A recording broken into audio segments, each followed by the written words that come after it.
धर्म का नशा लोगों के दिमाग में चढ़ा हुआ है, वो किसी भी प्रकार से मोदी को हराना मुमकिन नहीं है। तो मोदी को हराना है और शेड्यूल कास्ट का वोट जो है वो लेना है। तो ऐसे में चाहिए कि वो मायावती जी से बैठ करके बात करें। मायावती देश की सबसे बड़ी नेता दलित समाज की हैं। अगर उनको आप प्रधानमंत्री पद का प्रत्याशी घोषित कर देंगे तो मैं निसंकोच कह रहा हूँ कि मोदी को आप 100% हरा देंगे। में लालू यादव जैसा होना, जेल तो चले जाएंगे लेकिन झुकेंगे नहीं, समझौता नहीं करेंगे। देखिए, ये तो तय है कि जब तक तमाम विपक्षी पार्टियां एक रास्ते नहीं चलेंगी, एक साथ नहीं आएंगी, तब तक वर्तमान समय में जो धर्म का नशा लोगों के दिमाग में चढ़ा हुआ है, वो किसी भी प्रकार से मोदी को हराना मुमकिन नहीं है। तो अगर मोदी को लोग ईमानदारी से हराना चाहते हैं, लोगों को जो मोदी के जो एक तरीके से शोषण है, जो बीजेपी काल में जो हो रहा है, अगर उसको रोकना चाहते हैं, देश के लोकतंत्र को बचाना चाहते हैं, भाईचारे को बचाना चाहते हैं, बंधुता को बचाना चाहते हैं, भारतीय संविधान को बचाना चाहते हैं, तो तमाम पार्टियों को आपसी जो भी उनके राग द्वेष है उनको मिटा करके एक पटल पे आना पड़ेगा और उसके बिना कोई रास्ता है नहीं। तो ये निश्चित है। कल जो बिहार में होने जा रही है मीटिंग बड़ी विपक्ष की, तो उनमें तमाम लोग आ रहे हैं। कुछ दल हैं जिन्होंने दूरी बनाई। हाँ, तो उसमें सबसे बड़ी जो राजनीतिक दल है वो बहुजन समाज पार्टी है, उन्होंने दूरी बना रखी है।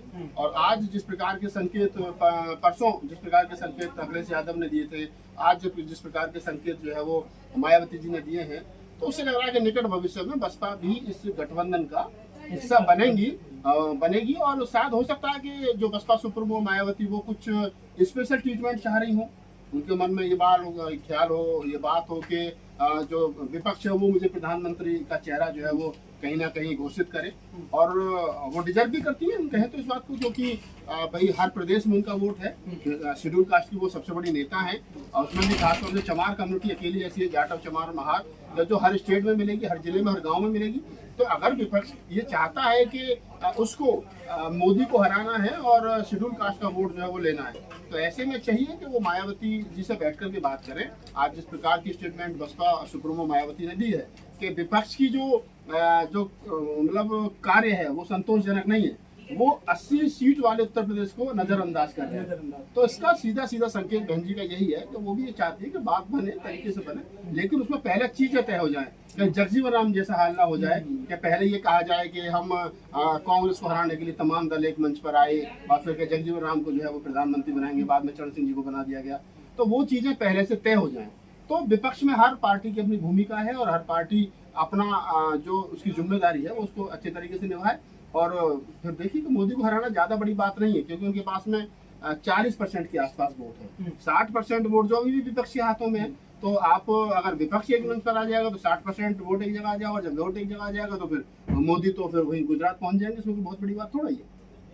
लेकिन वो विपक्ष पर इसी तरह के आरोप लगा रहे हैं कि इनके पास कोई चेहरा नहीं है प्रधानमंत्री का, खास तौर पर। और यही सवाल किया जाता है कि अगर विपक्ष सरकार में आता है कि इनमें तो पीएम कौन बनेगा, ये एक बड़ा सवाल रहता है जिसको लेकर के जनता को भ्रमित किया जाता है। मैं वही कह रहा हूँ ना कि अगर विपक्ष एक बार को ये कहते कि हम विपक्ष की प्रधानमंत्री पद की जो उम्मीदवार हो मायावती होंगी, भाई राहुल गांधी के नाम पर सहमति नहीं बनेगी तो मायावती के नाम पर सहमति बन जाएगी। लोगों का इस देश में ये भी पता चल जाएगा लोग कितने महिला प्रेमी है, कितने दलित प्रेमी है, कितने लोग चाहते हैं दलित प्रधानमंत्री भारत का बने, कितने लोग चाहते हैं कि महिला प्रधानमंत्री बने। तो ये भी पता चल जाएगा, लोगों की पोल भी खुल जाएगी, ये भी सच्चाई पता चल जाएगी कि कांग्रेस जो अपने आप को दलितों का सबसे बड़ा हितैषी बना रही है और जो कह रही है कि हमने राष्ट्रीय अध्यक्ष मल्लिकार्जुन खड़गे कांग्रेस के जो है वो दलित बना दिए, तो प्रधानमंत्री बनाओ यार, कौन सी आप बता रही है। मायावती देश की सबसे बड़ी नेता दलित समाज की हैं। अगर उनको आप प्रधानमंत्री पद का प्रत्याशी घोषित कर देंगे तो मैं निसंकोच कह रहा हूं कि मोदी को आप 100% हरा देंगे। तो ऐसा नहीं है कि मोदी को नहीं हराया जा सकता, लेकिन अगर विपक्ष ये कह रहा है कि आपके पास में प्रधानमंत्री का चेहरा ही नहीं है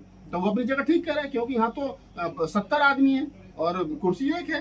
तो सबको कहीं ना कहीं संतुष्ट होना पड़ेगा और ये कहना पड़ेगा कि प्रधानमंत्री जी जो है वो मतलब ममता बनर्जी ऑलरेडी मुख्यमंत्री हैं, केजरीवाल ऑलरेडी मुख्यमंत्री हैं, उसके बाद में कौन सा चेहरा बनता है, राहुल गांधी नीतीश कुमार मुख्यमंत्री है, और लालू यादव जी सक्रिय राजनीति में भी है नहीं, उनका बेटा उप मुख्यमंत्री है। दूसरी तरफ अगर हम कहें तो आप देखिए कि किस प्रकार से वो जो मल्लिकार्जुन खड़गे साहब वो भी प्रधानमंत्री दौड़ में है नहीं, राहुल गांधी के नाम पर सहमति नहीं बनेगी तो कौन बन रहा। बचा सिर्फ मायावती का। तो मायावती जी को अगर ये लोग ईमानदारी के साथ में चाहते हैं कि दलित की बेटी इस देश की प्रधानमंत्री बने या दलित इस देश का प्रधानमंत्री बने, महिला इस देश की प्रधानमंत्री बने, तो बहन कुमारी मायावती जी डिजर्व करती हैं। और वो भी सिर्फ शायद जितना मैं बसपा की राजनीति को समझता हूँ, वो भी इसी दिन का इंतजार कर रही है कि विपक्ष बैठ करके बात करे और ये प्रेस कॉन्फ्रेंस करके कहे कि हमारा जो विपक्ष का चेहरा है वो मायावती। लेकिन नागपाल जी, क्या ट्विटर पर प्रधानमंत्री बन जाएंगी बहन जी? जब भी सोशल मीडिया पे पीएम बनाते हैं बहन जी को जब जो चुनाव आता है। देखिए, ये बिल्कुल आपका सवाल जायज है कि बहन जी के लिए हमेशा ट्विटर पे ट्रेंड चलता है, बहन जी ट्विटर पे ट्वीट करके बैठ जाती हैं, बहुत सारी चीजें हैं ऑलरेडी, मैं मानता हूँ। लेकिन वर्तमान समय की जो राजनीति है, अब हर आदमी ने कहीं ना कहीं कुछ ना कुछ गलतियां तो कर रखी है, तो आपको भी पता है, मुझे भी पता है। तो उन सारी गलतियों क्या अगर आप इस दौर में मुखर होकर के बोलोगे तो कहीं ना कहीं सीबीआई का भी डर है, ईडी का भी डर है, जेल जाने का भी डर है, और फिर 67 साल की उम्र में कौन जेल जाए भाई? तो ये बहुत सारी चीजें हैं ऑलरेडी। तो बहन जी को पता है 402 करोड़ रुपए का प्लॉट उनके भाई का जब्त कर लिया गया, बेनामी संपत्ति नोएडा से। अभी भी साल 90-95 फ्लैट्स को लेकर के उनकी भाभी और उनके भाइयों पर शिकंजा कसा जा रहा है। तो ऐसे में अगर बहन जी सरकार के खिलाफ मुखर होकर के बोलेंगी या और मतलब कुछ करने की कोशिश करेंगी, तो ईडी और सीडीआई और ईडी तो सब उन्हीं के हाथ में, वो तो उसका जायज और नाजायज फायदा दोनों तरीके से उठाएंगे। तो वर्तमान समय में लालू यादव जैसा होना, जेल तो चले जाएंगे लेकिन झुकेंगे नहीं, समझौता नहीं करेंगे। तो जब तक विपक्ष में चाहे बहन जी है, चाहे अखिलेश यादव है, चाहे और वो तमाम लोग हैं, ईडी और सीबीआई का डर उनके मन मस्तिष्क से निकले, वो लड़े, जेल जाना पड़े जेल जाए, लेकिन अगली पीढ़ी को इस देश की राजनीति में सक्रिय करें और कम से कम समाज को पिटने टूटने से बचाएं। लेकिन बहन जी एक मेयर नहीं जिता पाई है इस बार यूपी में, आप पीएम की बात कर रहे हैं। देखिए, मेयर जिताना अलग चीज है। मेयर के चुनाव में पिछली बार 2 मेयर थे, मैं बता रहा हूँ आपको, पिछली बार 2 मेयर थे। सुनीता वर्मा की मेरठ से शेड्यूल कास्ट सीट पर, ऐसी सीट पर जीती थी। एक अलीगढ़ से थे, वो मुस्लिम थे, लेकिन इस बार एक भी नहीं आया। एक बार मुस्लिम जीत लग रहा था, सहारनपुर जो है वो जीत जाएंगे। लेकिन मेयर के चुनाव में क्या होता है कि शहरी वोटर होता है, और शहरी वोटरों में हमेशा से जो है वो बीजेपी की पकड़ रही है, क्योंकि सवार समाज के लोग ज्यादा रहते हैं। और जो लोग ये कह रहे हैं कि मायावती जी नहीं जिता पाए, तो फिर अखिलेश यादव की कितने जीत गई, ये भी सवाल खड़ा होता है।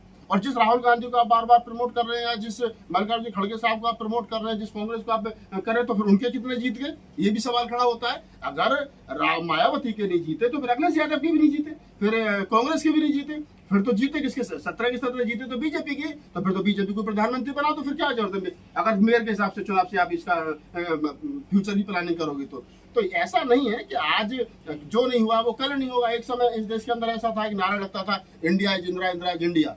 आज कांग्रेस विपक्ष में बैठने की भूमिका में नहीं है, और हो सकता है कि 2024 में या 29 में कांग्रेस फिर इस देश पर रूल करे।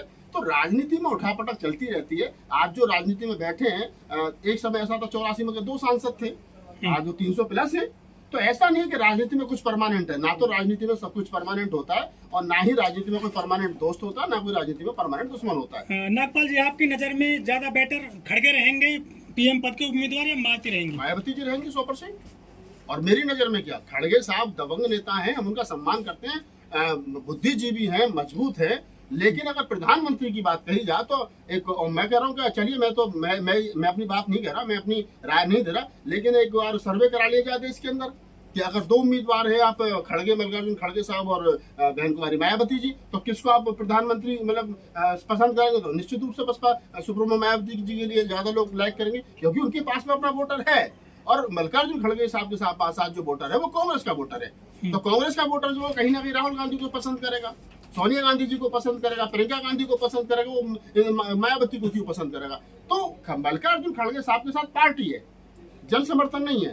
पार्टी के लोगों ने वोट देकर के उनको लोकतांत्रिक तरीके से राष्ट्रीय अध्यक्ष बना दिया, ये बात अलग है। लेकिन अगर आम लोगों से पूछा जाए तो उत्तर प्रदेश में तो अभी आधे से ज्यादा लोगों को यही पता नहीं कि मल्लिकार्जुन खड़गे साहब है कौन, हिंदी भाषी क्षेत्र में तो लेकिन मायावती को आप देश के किसी को नहीं मानोगे, मायावती हाँ जानते हैं। तो मायावती जी की लोकप्रियता जो है और मायावती का जो काम करने का अंदाज है वो अलग है, और वो डिजर्व करते हैं। लेकिन सर, जो एनडीए में तो एक ही उम्मीदवार है मोदी, और जो विपक्ष में है तो 1,800 बीमार हो रहे हैं सब, कैसे सफलता मिलेगी? समझिए, मैंने जो कहा कि आपको ये तय करना पड़ेगा कि मोदी को हराने के लिए हमारे पास में विपक्ष, अगर मोदी से और बीजेपी और संघ ये कह रहा है कि तुम्हारे पास तो चारा ही नहीं है, तो पहले तो इसी बात का जवाब दो ना भाई। मीटिंग करो आप बंद कमरे में बैठ करके, 20, 25, 30, 40 जितने दल हो, और ये तय करो कि भाई इसमें क्या नाम है, बहन जी के नाम पर सहमति बन रही है, और आप बाहर आकर के कहिए, प्रेस कॉन्फ्रेंस करके कि हमने विपक्ष में मायावती जी को प्रधानमंत्री पद का अपना जो उम्मीदवार चुना है। तो देखिए क्यों नहीं, आपका कम से कम विपक्ष को आप यहाँ तो काउंटर करो, सरकार को यहाँ तो काउंटर करो। आपको लगता है कांग्रेस ये फैसला ले पाएगी? नहीं ले पाएगी तो फिर मोदी की सरकार आएगी, फिर सारे पिटो, बारी बारी से कौन मना कर रहा है। राहुल गांधी जी फिर भारत जोड़ो यात्रा करेंगे, प्रधानमंत्री जी फिर क्या नाम है भारत तोड़ो यात्रा करेंगे, कौन सी आप बता रहे हैं? कांग्रेस ही तो राहुल गांधी को अभी भी पीएम बना रहे हैं, जब उनकी सदस्यता चलेगी चुनाव भी लड़े तब भी वो कहने पीएम बनेंगे 2024 में। देखिए